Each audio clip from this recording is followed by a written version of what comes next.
कंकरियां मारनी हैं। खुद भी मार सकते हैं, अगर बूढ़े हैं या बीमार हैं तो अपनी जगह पे दूसरे को भी मुकर्रर कर सकते हैं। पहले जाके इसको 7 कंकरियां मारनी है पहले को।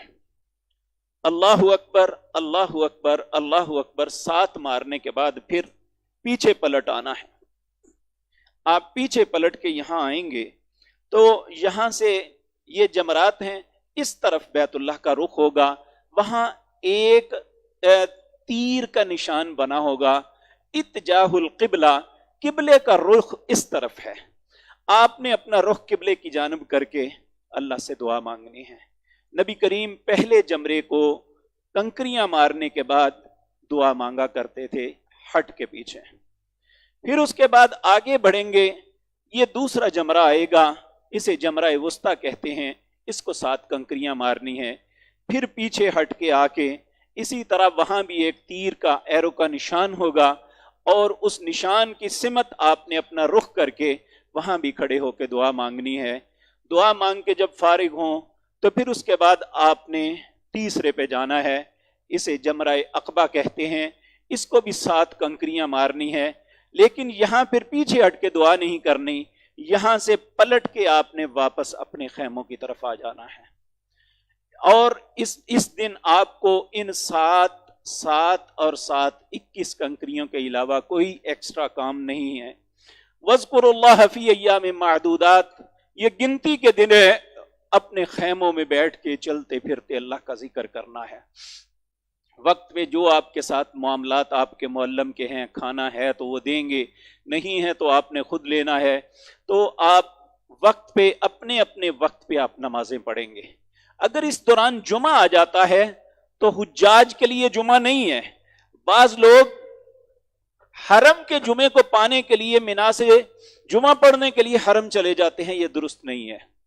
नबी करीम सल्लल्लाहु अलैहि वसल्लम ने 9 ज़िलहज को बावजूद इस बात के कि जुमे का दिन था, आपने जुमा नहीं पढ़ाया।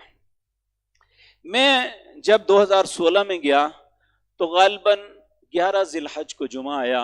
हमारे खैमे में जितने लोग थे कहने लगे कि यहाँ आप अपना खुतबा दें, जुमा करा लें। हमारे खैमे में मस्जिद खैफ की आवाज़ आती थी। मैंने कहा हुज्जाज से उलझना बेहतर नहीं है, क्योंकि वहां पे हर आदमी अपनी एक सोच लेके जाता है। मैंने उन्हें अर्ज किया, मैंने कहा ये मस्जिद खैफ है, अगर उन्होंने खुतबा दिया, जुमा पढ़ाया तो मैं भी पढ़ाऊंगा। अगर उन्होंने ना पढ़ाया तो वो मुकामी है, तो हम कैसे पढ़ सकते हैं। तो अल्लाह की शान, थोड़ी देर बाद जोहर की अजान हुई, फिर उसी वक्त उन्होंने जोहर की 2 रकतें पढ़ा दी। खुतबा ना हुआ तो अल्लाह का शुक्र है साथियों ने उस बात को तस्लीम कर लिया। लेकिन अमूमी तौर पे यहां साथी बड़ा उलझते हैं, आपने उलझना नहीं है। अगर कोई शख्स नहीं आपकी मानता तो उसकी मर्जी है, आप मनवाना नहीं है या उलझना नहीं है, मुनाजरा मुजादला नहीं है, आप अपना मामला करें। अगर वो नहीं आपके साथ मिलना चाहता तो अल्लाह उसे खुश रखे, इसलिए आप इस मामले में कतअन उलझाव पैदा ना फरमाएं। तो जुमा भी आ जाए तो जुमा नहीं, जोहर की नमाज वहां पढ़नी है। तो वहां मिना के अंदर जोहर को जोहर के वक्त, असर को असर के वक्त, मगरिब को मगरिब के वक्त, इशा को इशा के वक्त कसर पढ़ना है। इसी तरह आगे फजर, 12 ज़िलहज, 12 ज़िलहज को भी आपने यही काम करना है। जमरात लाएं भाईजान।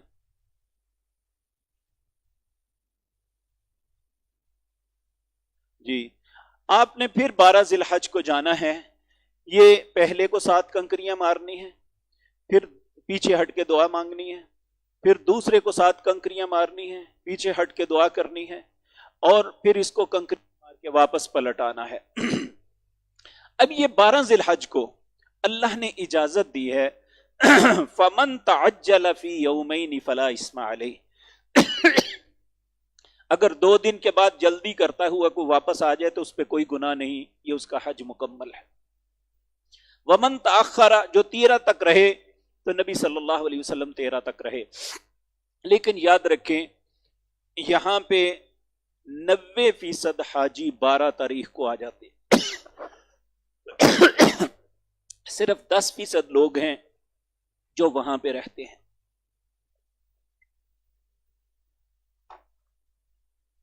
तो अगर आप भी जल्दी करते हुए तशरीफ ले आते हैं तो उसके लिए जरूरी है कंकरियां मारने के बाद फौरन यहां से निकल जाए।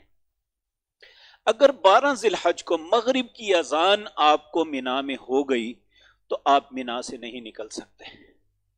मगरिब की अजान से पहले निकल गए तो आपका हज ठीक है। अगर मगरिब की अजान यहां हो जाए तो फिर आपको 13 तारीख को कंकरियां मार के ही आना होगी। ये अगर आप 12 तारीख को आते हैं तो आपने 21 और 21 42 और 7 49 कंकरियां मारनी हैं। 21 आपके पास एक्स्ट्रा बच जाएंगी। ये जरूरी नहीं है कि आप 12 को ही मार दें, ये आपको सहूलत है अल्लाह की तरफ से, आप इन्हें खत्म कर दें। लेकिन अगर आप 13 को आते हैं तो फिर 70 कंकरियां ही मारी जाएंगे।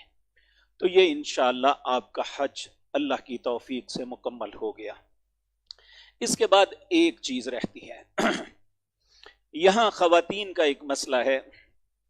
अगर इन दिनों यानी तवाफ इफाजा के दिन एक औरत को ऐसे अय्याम से गुजरना पड़ता है जब वो नमाज नहीं पढ़ती, तो फिर उसके लिए जरूरी है कि वो दूसरे उमूर तो अंजाम दे, तवाफ इफाजा को पाकीज़गी के दिनों तक आगे कर दे।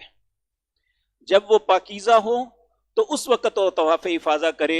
अगर उसकी फ्लाइट पहले है तो वो एप्लीकेशन दे के अपनी फ्लाइट को आगे करवा सकती है, क्योंकि ये हज का अहम रुकन है, इसे अदा करना जरूरी है।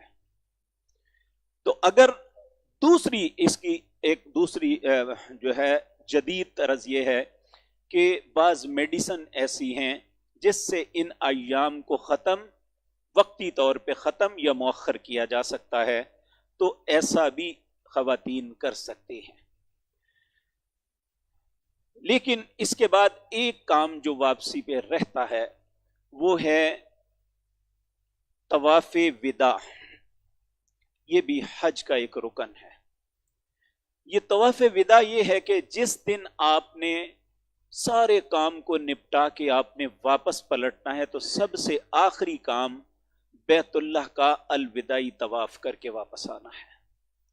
लेकिन अगर कोई ऐसी खातून या मर्द इंतहाई बीमार, उसके लिए मुमकिन नहीं है, या वो ऐसे अय्याम दाखिल हो चुकी है जिसमें उसके लिए बैतुल्लाह में दाखिल होना मुमकिन नहीं, तो फिर उस पे ये जो तवाफ़े विदा है वो साक़त हो जाता है। वो इसे किए बगैर वापस आ जाए तो उसके हज में नक्स नहीं होगा, क्योंकि उसका एक मजबूरी की वजह से यह मामला हुआ। अब ये हज के मुताल्लिक मामलात थे।